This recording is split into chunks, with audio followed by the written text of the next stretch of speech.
Good morning, Lewisburg. I'm Zach Clark, and this is Patriot Vision for Tuesday, September 24th. Today, our Patriot swimmers and girls golf head to Tupelo for their separate events. Volleyball also has a game at North Point tonight.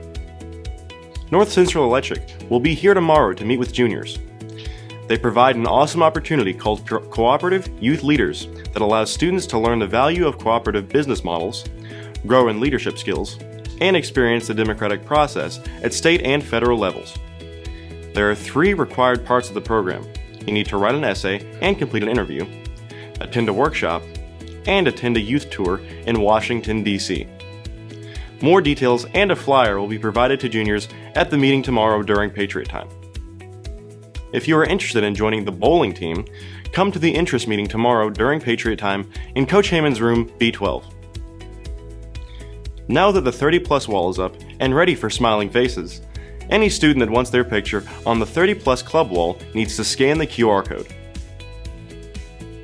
Don't forget, the Connect Desoto internship applications are still available outside Ms. Waring's office in the library.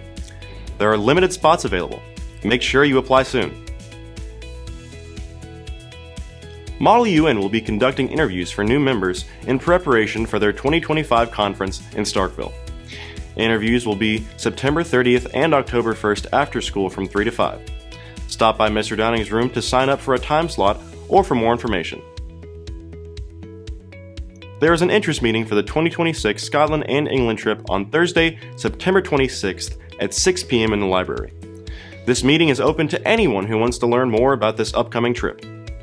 See Ms. Teal or Ms. Hunter if you have questions, or if you cannot come to the meeting but still want more information. If you sign up in the next 6 days, you will receive a $200 discount.